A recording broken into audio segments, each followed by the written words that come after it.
Hey, sister, don't put your labels on me. Don't you do that. Take a look at this symbol of a snake eating his tail.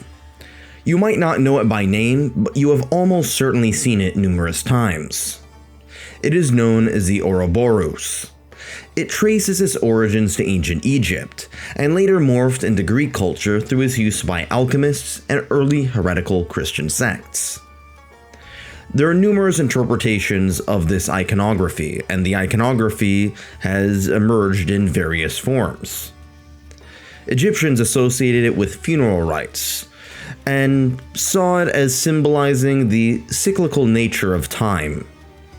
When Alexander the Great set up the city of Alexandria in Egypt, the symbol would be associated with duality. In modern times, the Ouroboros has fascinated a variety of disparate people, such as the psychologist Carl Jung to the painter Salvador Dali. As someone totally as important as pharaohs, Greek philosophers, and famous academics and artists, I will add my own interpretation of the Ouroboros. An entity that is immensely powerful, yet loses its power by eating itself alive. I do not subscribe to your language. You do not put labels on me or anybody. Step the fuck back. What I do is for the fucking world, and you should be fucking grateful. So shut the fuck up. Get off my back. What have you done? Because I know what I've done. God damn it. I'm mad that you put shit on me because I have a fucking vagina and I'm white or I'm black or I'm yellow or I'm purple. F off. The victories of Brexit and various populists, namely Donald Trump's presidential win via the Electoral College in 2016, would quickly inspire a colossal backlash. If Hillary Clinton had won, having a woman in the Oval Office probably would have pacified the movement, and it would have fizzled out on college campuses and Tumblr. But having a straight white old man who started his campaign complaining about Mexican migrants and ended his campaign talking about you can do anything. Whatever you want. Grab him by the pussy. would turn the growing intersectional feminist movement into a force that would soon capture nearly every cultural institution during the late 2010s and early 2020s. In the words of one of the most prominent online bloggers, Andrew Sullivan, we all live on campus now. No longer was this ideology relegated to academic ivory towers and Tumblr microblogs, as it could now be found in school curriculum, news media, old media, big tech, offices, the military, movies, sports, advertisements, and even places of worship. If you don't believe me, just look at the popularity of word usage frequency by the New York Times from 1970 to 2022, in both paper and digital forms. Look for terms like fat shaming, systematic racism, non-binary, and toxic masculinity. Most of these terms were fairly obscure before the 2010s, but substantially rose up around 2013 to 2016. They would skyrocket in 2017 and peak around 2020, and then crest at the very end. Speaking of 2017, the year the use of these terms increased exponentially, the internet would be used as a way to organize the Women's March, which at the time was a protest against Donald Trump's inauguration, and it was the largest protest in history, beating out the crowd of Trump's inauguration. However, there was a catch.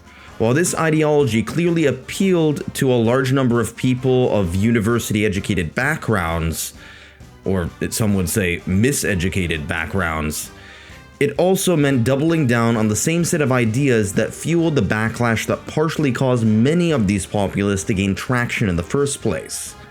And this gets more interesting later on.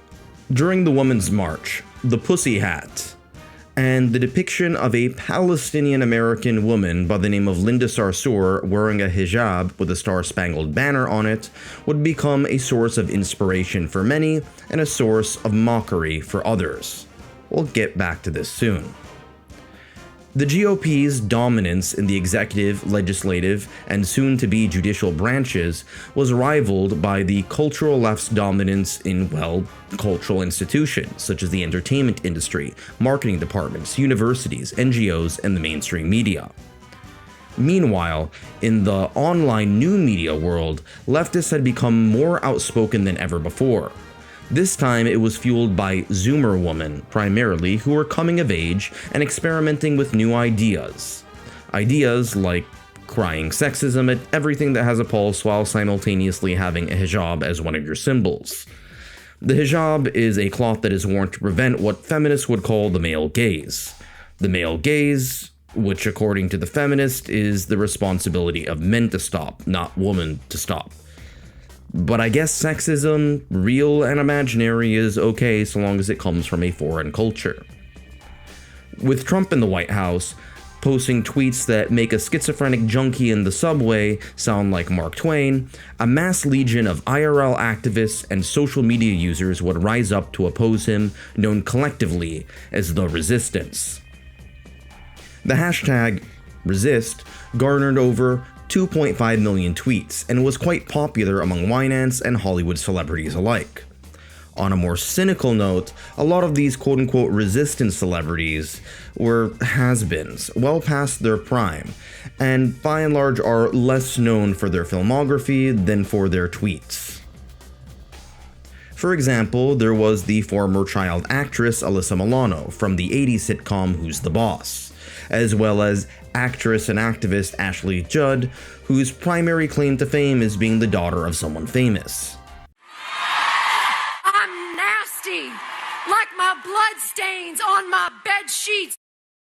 We don't actually choose if and when to have our period. Feeding off of the momentum of the Women's March was the MeToo hashtag that started in October of 2017. This was sparked by accusations against Hollywood producer / ape-toad hybrid Harvey Weinstein. The atmosphere was probably magnified by Trump's propensity for catching muse as well.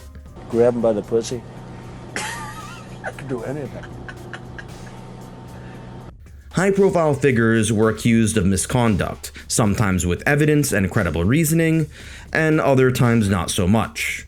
One of the most notorious elements was the hashtag Shitty Media Men list, in which anyone could post any random accusation. Some of these accusations didn't really involve misconduct.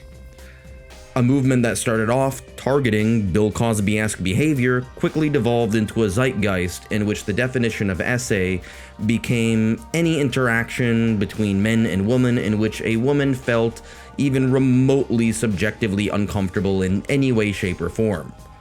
Or even in cases where the woman in question did not feel uncomfortable, but terminally online activists felt uncomfortable on her behalf. The most well-known incident was the Aziz Ansari accuser, who had her accusation written on Babe.com. Let's take a moment of silence for all the survivors who wanted red wine, but the perpetrator gave her white wine instead.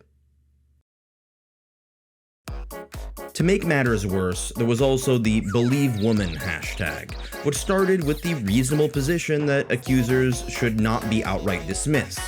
But this would later devolve into the stance that any accusation by any woman should be taken as gospel. No evidence needed, as police reports, lawyers, judges, and a jury of your peers were to be replaced by a group of terminally online feminist ideologues who think you need to ask for consent whenever you breathe within a 3-meter radius of them. Yeah, so the stories were big in the beginning, like, oh my God, what a bunch of fucking animals. And then they just started tapering off. And about, I don't know, 6 months in, they just sounded like bad dates. It was like, he was 10 minutes late, the chicken was cold, I think I was raped, career over. I recall many online feminists mocking then Vice President Mike Pence, an evangelical Christian, for never entering rooms alone with a woman who wasn't his wife. There was little self-awareness that their brand of secular puritanism was creating an environment in which Pence's procedure would be the norm. At this point, the feminist movement was riding high. It looked unstoppable. All bow down before the power and might of the vulva. Be not afraid. Oh my God! Behold my glory. What are you? I am the clitoris. That was until this happened. These are 3 psycho Karens. And at number 3, road rage Karen gets her karma. She's white, but if she hits my window, there she goes again. Aren't you putting it on your side? This is my property. No, it's not your property. You rent. I own. Get out of here! Yes, the old Karen meme had a resurgence in 2019 and 2020, mocking the perceived entitlement of a large number of middle-aged white women. Everyday Feminism, which was one of the most prominent intersectional feminist websites at the time, even had a course on quote-unquote unlearning white womanhood, in which white women can pay money for the service of being told that they are crappy people for the crime of being born white and female. Even the MeToo movement would get some significant backlash during this time, during the trial between Johnny Depp and ex-wife Amber Heard. The hashtag Justice for Johnny would become one of the most widespread on the internet at that point in history. While I'm not quite sure that Johnny Depp was a good guy, it became abundantly clear that Amber Heard was the bad guy. Now, identity politics had not gone away. It was just shifting away from feminism and women's issues, of which it started with, into racial and trans issues. White cis women were now on the intersectional list alongside white men to be condemned to a life of apologizing for their privilege and eating unseasoned Wonder Bread. Speaking of bread, let's talk about BreadTube. BreadTube, or LeftTube, became the dominant social movement community on YouTube from around 2018 to 2021. The name BreadTube comes from a book by anarcho-socialist Peter Kropotkin in 1892 called The Conquest of Bread. The book argues that capitalism promotes scarcity and destitution, and it just so happened to be that a billionaire was in the Oval Office. The rise of BreadTube was in response to IRL forces, namely the presidency of Donald Trump and the rise of other right-wing populists, as well as a general counter-backlash to the anti-SJWs of 2015 to 2017's edgelord era. They struck when the iron was hot. YouTubers like ContraPoints, PhilosophyTube, and others made response videos to anti-SJW YouTubers, boosting their viewership at a time when the anti-SJW trend had started to crest. Some of their biggest targets were conservative online figures, who were dominating the online space for a few years prior, such as the evangelical Christian and crossdresser Steven Crowder. Or Ben Shapiro, who, while being very good at wrecking and destroying SJW students, was not as apt at wrecking and destroying anybody who had a job. Single one of mine. Frankly, I find this whole thing a waste of time. If you want to read the book and critique the book, why don't you read and critique the book? If you want to critique me, you can think whatever you want of me. Why don't you frankly, just try and I don't answer care. the I don't questions? frankly give a damn what you think of me since I've never heard of you. And I've never heard of you until I briefed myself for this. Many of the prominent figures of the right became targets of mockery for BreadTubers, whether it was creating YouTube poops of PragerU videos or mocking Ben Shapiro for being unfamiliar with the concept of women getting wet when they're horny. And it gets significantly more vulgar. P word is female genitalia. BreadTube videos came in a variety of different formats. There were live streamers like Debate Bro, Destiny, and Vosh. Destiny came into prominence debating alt-light online figures on Twitch during the anti-SJW era while playing StarCraft and other video games. His format proved to be successful, and he eventually mentored other people in his orbit, such as Vosh and Hassan Piker, also known as Cenk Uyghur's nephew. Destiny would eventually have a falling out with both of them over differing opinions. Hassan would become the biggest political streamer of this era, preaching Marxism out of his multi-million-dollar mansion, effectively turning anti-capitalism into a capitalist brand. Leftist political live streamers would dominate Twitch. The only people group that could beat out the leftists on Twitch were mammary gland streamers. Both leftism and the dairy sack streamers would be widely endorsed by the CEO of Twitch, Dan Clancy. Now, while streaming was a low-effort form of digital content, video essays were the opposite. Most of these video essays have excellent production value. Some of them even included costumes and creative set designs, cool dialogue that made their conservative counterparts look dull, even kitsch. Like, what is Steven Crowder's polished studio to the power of bisexual lighting? Even some former anti-SJWs joined the BreadTube bandwagon, such as Chew-on-Head, who made videos mocking feminism but then transitioned into talking about economic populism, and she did so with very impressive amounts of success for a transition that stark. Another anti-SJW refugee who sought asylum in BreadTubistan was the Amazing Atheist, the quasi-founder of both YouTube atheism and YouTube anti-SJWism. However, his popularity quickly faded, his last memorable moment being this tweet that he posted which gained the attention of J.K. Rowling. I'll let you think of it as you wish. A similar trend happened with online comedians. iDubbbz, who once was known as a major edgelord, would eventually denounce his old comedy for being bigoted after he quote-unquote gained empathy, thanks to the inspiration of his wife Anissa. I'm gay. Ethan Klein of the H3H3 Productions would transition away from his comedy channel with a mostly young male audience, which oftentimes mocked BuzzFeed feminism, into a podcast which covered internet drama catering primarily to young women who leaned left. He would eventually team up with Rolex revolutionary Hassan Piker for the leftist political segment Leftovers. This gets interesting later on. In sharp contrast to the anti-SJWs who are castigated as hateful troglodytes with neckbeards sprinkled with sun-chip crumbs, these breadtubers were given tongue baths by the mainstream media. Which leads me to the question, if you activists are fighting against the capitalist white heteronormative patriarchy, then why is the cultural establishment of this oppressive system endorsing you? I guess the capitalist white heteronormative patriarchy works in mysterious ways. Many of these breadtubers promoted ideas like communism and even Marxist-Leninism that have been absent in old media for, a century. Okay, well, maybe not that long. You even had some 19-year-olds promoting anarchism and spreading revolution through guillotine memes, which I think is adorable. But I wouldn't fear any Leninist revolution anytime soon. While these people were very tough on the internet, namely Twitter and other online spaces, in the real world, they looked and sounded like this. If we want to defeat capitalism, we are going to need a party that will organize working people to fight for the demands that we want and to win socialism.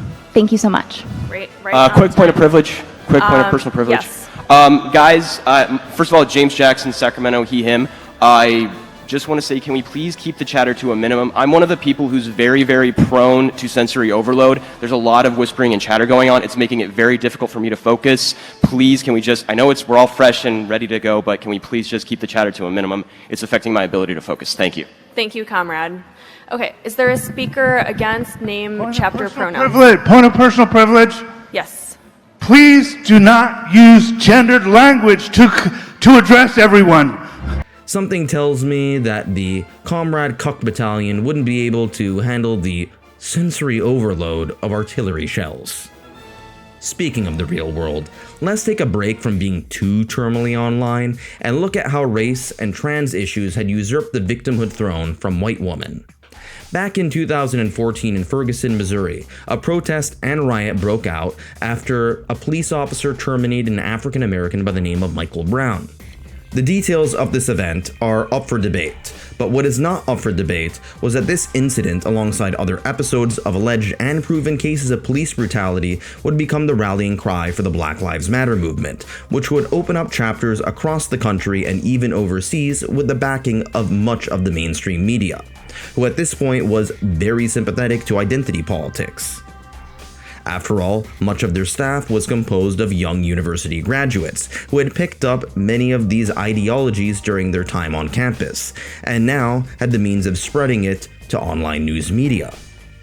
This would lead to Black Twitter, which had already existed in its South African context, but with America being the cultural hegemon, it became an internationally recognized phenomenon, further fueled by online magazines like The Root.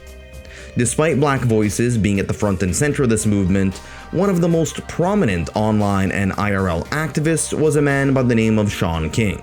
This is H! Stand down! I repeat, stand down! Suspect is not black! You son of a...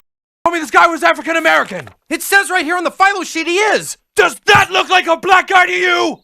BLM would become fairly dormant for a few years after Ferguson, before re-emerging with a bang after the death of George Floyd at the hands of Officer Derek Chauvin in Minneapolis.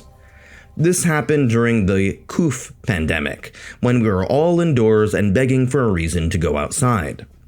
This tension ignited into a mass protest. And when I say protests ignited, I'm referring to them being fiery, but mostly peaceful. Even corporations sent out emails condemning the incident. I don't know about you, but I don't form any of my opinions or beliefs or value systems before I get to know what Quaker Oats Incorporated thinks. Capitalism, one of the supposed chief evils of intersectionality, clearly liked to use this brand of identity politics in their PR, HR, and marketing departments. In the words of Clay Routledge, "We are living in an era of woke capitalism in which companies pretend to care about social justice to sell products to people who pretend to hate capitalism." The murder of George Floyd would take old media and new media by storm. Most of the mainstream media was supportive of the protests, and social media fired up with millions of hashtags. The bravest of internet activists posted black squares on Instagram when they were told it was a way to combat racism, and like true critical thinkers, removed the black squares when they were told it was insensitive. Putting the seriousness of the issue aside, the cynic inside of me can't help but think that much of this was less about the message and more about the medium of social media pushing people into acting like a hive mind. If social media existed during the 1800s when racism was far more widespread, then many of these same people would have probably been promoting racism. Not because they were completely hateful, but rather because it was trendy. Kind of like slacktivist Pokemon cards or Furbies or fidget spinners, to name some outdated fad examples. Before I sound like too much of a jerk, I do want to point out that it was not trendy for the loved ones of those shot by police officers. Unfortunately for them, many of the BLM chapters would use funds that they got from corporate donations and online crowdfunding to purchase mansions in white majority neighborhoods in the name of, I don't know, fighting capitalism. Another prominent online identity politics movement was #StopAsianHate, which briefly took the internet by storm after a young man terminated a handful of women working at an Asian massage parlor, blaming them for his lust. You'd think that this would become a feminist rallying cry, a nano-brain manlet who thought that he was justified in destroying the lives of these women for their horrendous international criminal court atrocity of giving people handjobs. But at this point, women's issues were being surpassed by racial issues. The old media and the new media conversations about race from an intersectional perspective were primarily at the forefront. The one issue is that Asians, at least in the United States and other Anglophone settler colonial nations like Canada and Australia, are by most metrics more successful than the average person. And Asians are also more successful than the average white person.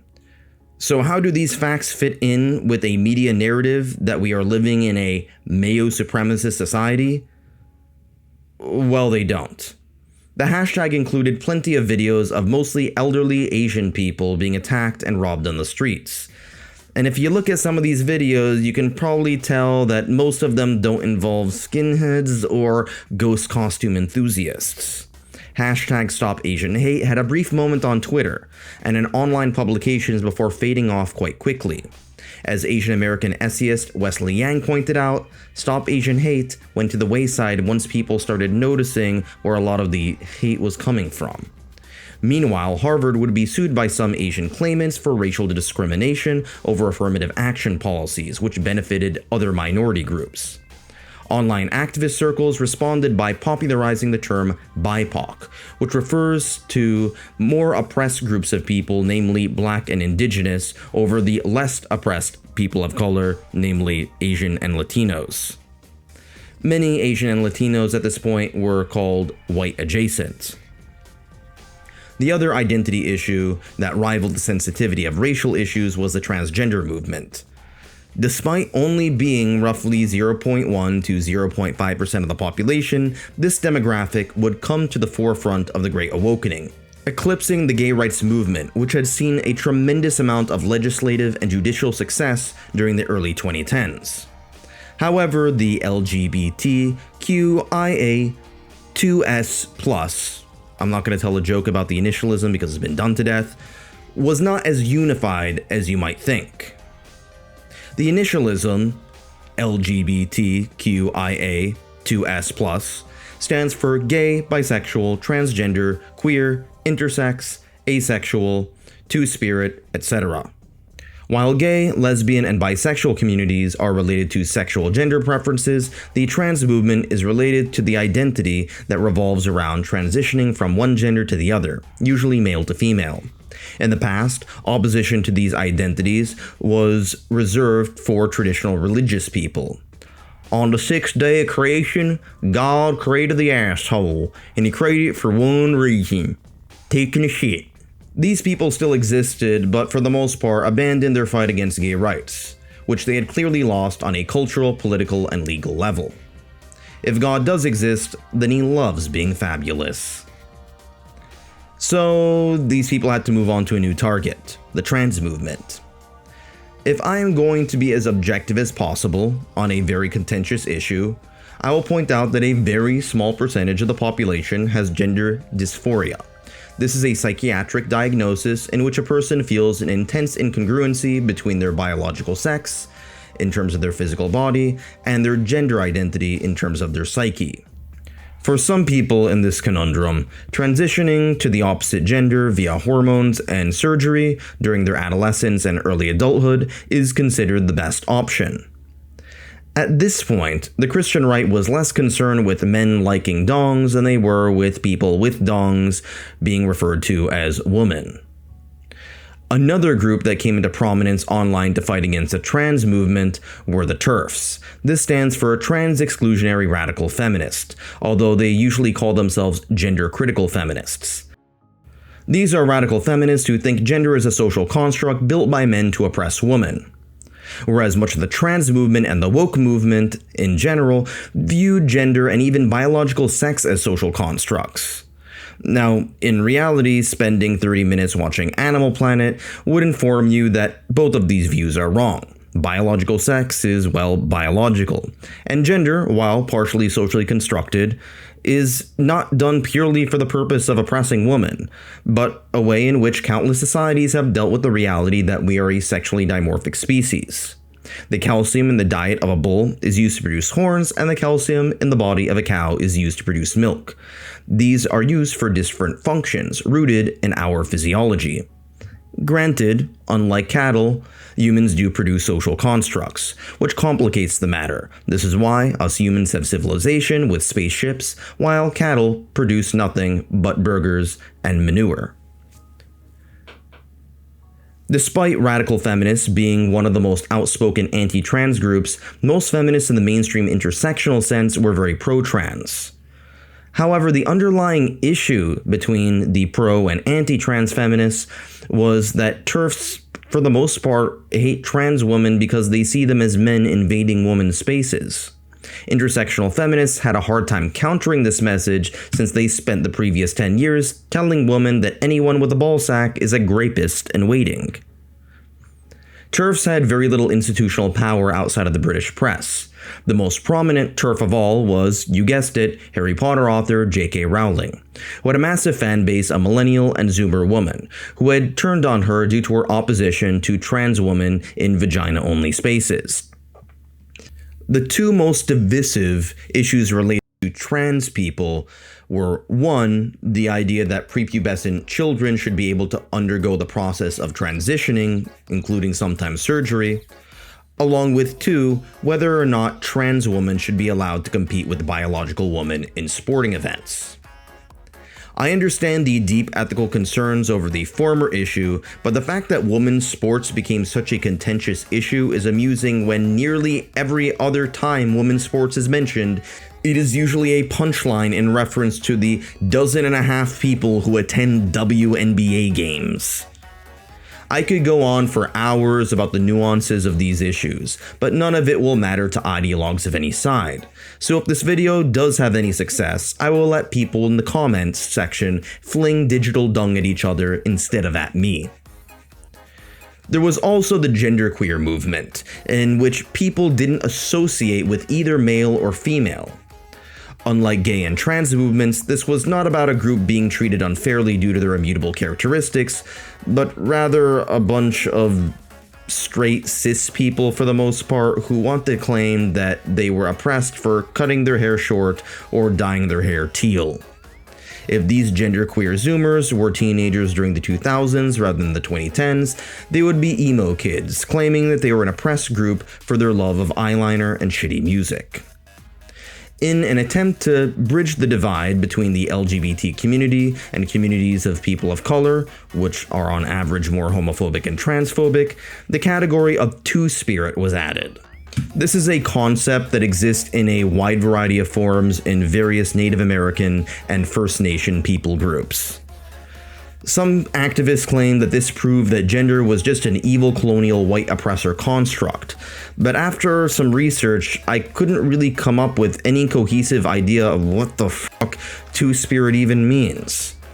Indigenous Amerindians are not a monolith. Some tribes have a term for what we call tomboys. Some others have a term to refer to effeminate men. And some of these terms that some people call two-spirit are actually slurs. Gay! Speaking of indigenous people, these identity-based controversies that started in the US were spreading to other Western countries. Some European countries like the UK and to a lesser extent France were dealing with their imperial past, while Canada and Australia were coping with their past gross treatment of indigenous peoples, most notably the Canadian residential school system and Australia's stolen generation. The latter is where the concept of land acknowledgements comes from. One complicating factor with land acknowledgements is that much of the land stolen by Europeans from indigenous people was previously stolen by those people from other indigenous people. For example, in southern Ontario and upstate New York, the Iroquois League kicked out the Huron and Algonquin tribes and replaced them, who I'm assuming probably had kicked out previous tribes as well. In other words, humans just kinda suck. While this wave of guilt and historical collective shame was sweeping through Western nations, these same activists had very little interest in tackling these issues in non-Western countries. Take a look at what our friends at Everyday Feminism wrote in relation to the Islamic world.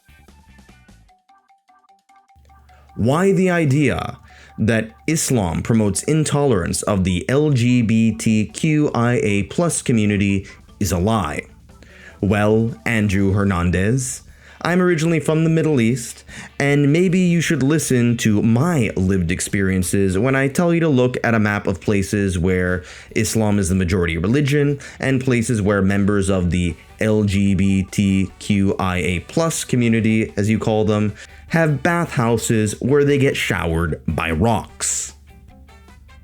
My personal favorite sub-movement of the Great Awakening during this era has to be the fat acceptance movement, more specifically the healthy at every size movement, which to the surprise of no one was a feminist adjacent movement. The idea behind this is that the average human skeleton is perfectly capable of holding the mass of a bison. If you don't believe me, just watch my 600-pound life. These activists for inactivity claimed that fat people were an oppressed class like blacks and gays, because people told them that drinking buttermilk ranch dressing while they pretend to eat a salad is not a dietary choice that the American Medical Association recommends. As stated before, many of the activists in these movements were young, university-educated, or miseducated, middle to upper class women. This essentially meant that much of the discussion around privilege was being dictated by a group of people who were privileged. Many of them were economically well off and educated after all. Evidence suggests that young women with these sort of social dispositions are more likely to be neurotic, depressed, and anxious than the general public. Make of that what you will. Unlike young working class men, who oftentimes rival each other through the intellectual strategy of punching each other in the face, young women tend to combat each other through rumor spreading, manipulation, and reputation destruction.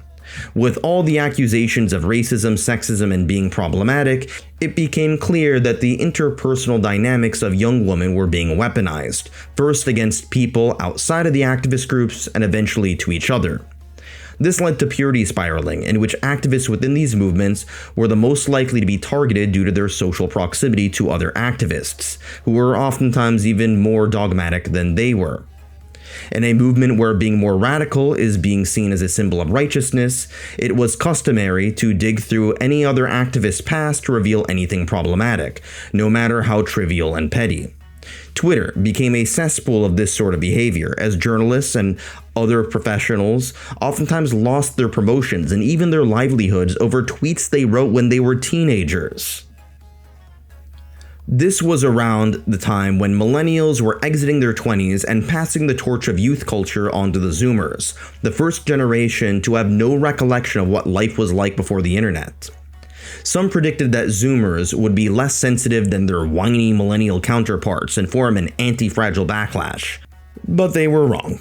For a variety of complex, interlocking reasons ranging from social media, helicopter parenting, and shrinking IRL social circles, Zoomers proved to be even more whiny and pathetic than millennials. If you're interested in why so many Zoomers became so fragile and how it relates to social media, I'd highly recommend reading the book by social psychologist Jonathan Haidt, Coddling of the American Mind and the Anxious Generation. This was quite perplexing for boomers and Gen Xers, who remember their parents moralizing about the degenerate youth, drinking, partying, and having sex. For the first time, we have older generations concerned that young people aren't getting laid enough. But too many Zoomers were busy interfering with other people's sex lives rather than having one of their own. When you spend most of your free time on Instagram and Twitter accusing others of grooming for being in a relationship with someone 4 years younger than them, it's time to go outside and get laid. Or at the very least, remember that soil and trees exist. In the late 2010s and early 2020s, there was a torrent of accusations, some legit, others not legit. And this would be known as cancel culture. This had a massive impact during 2020, when everyone was cooped up in the house during the COVID pandemic. Online public figures were being condemned and outed left and right for things nearly every edgy 14-year-old has said during their lifetime. Old school YouTubers with previously squeaky clean track records such as Jenna Marbles and Shane Dawson had to send groveling apologies to a legion of angry performative activists who lacked the talent to be performers without the activism. Speaking of YouTube, BreadTube, which had dominated the website's content related to politics and economics since 2018, was now fracturing. Black breadtubers accused white breadtubers of spreading mayo supremacy.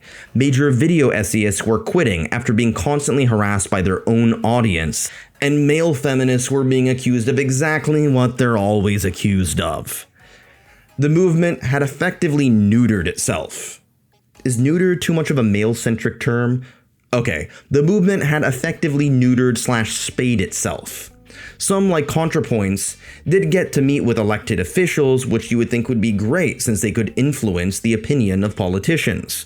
But this only led to them getting ridiculed by their own audience. On top of that, young people tend to not vote as much, as they're too busy doing more important activities like playing Fortnite and posting pictures of their yoga pants asses on Instagram. The biggest icon, if you could call him that, of this "I'm an activist, give me money so I can fight for the cause by telling you to do all the work for me" phenomenon is of course Hassan Piker, also known as TYT Cenk Uygur's nephew.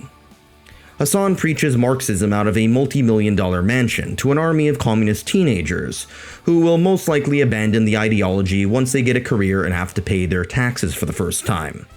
Meanwhile, in the real world, the world of taxes, this sort of online infighting was seeping into major institutions.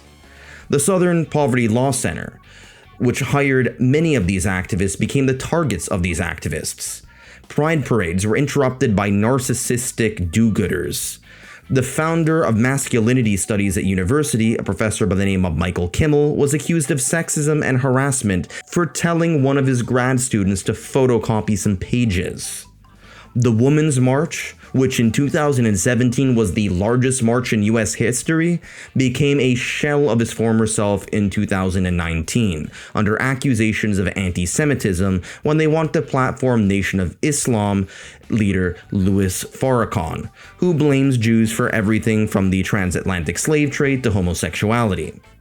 The existence of Jews is hard for the intersectional mind to comprehend. Many of them look white and are disproportionately wealthy, but Jews have also been subjected to a great deal of bigotry and persecution throughout history. As with Asians, their existence breaks the simple binary of oppressor versus oppressed, powerful versus powerless. And since this was the Women's March, it's also worth noting that Farrakhan claims that the primary duty of a woman is cooking and cleaning. A true male feminist ally. It's only a matter of time before he gets accused of sexism for telling women to photocopy some pages. Back to the racial issues. In 2021, the 2020-era policy of defunding the police was oftentimes reversed, and sometimes police funding even increased. This was in response to an uptick in crime during 2020 and 2021. It turned out that many working-class black people wanted more policing in their neighborhoods, as they were the ones who were primarily suffering from the crime wave.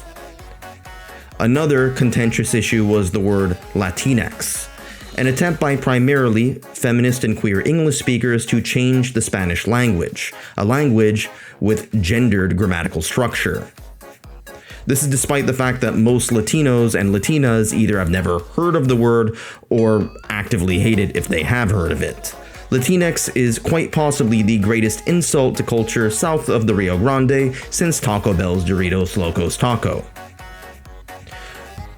Writer Robert K. Henderson coined the term luxury beliefs to refer to the controversial concept that privileged educated people use their beliefs to virtue signal to other privileged educated people, even though those said beliefs and policies oftentimes harm working class people.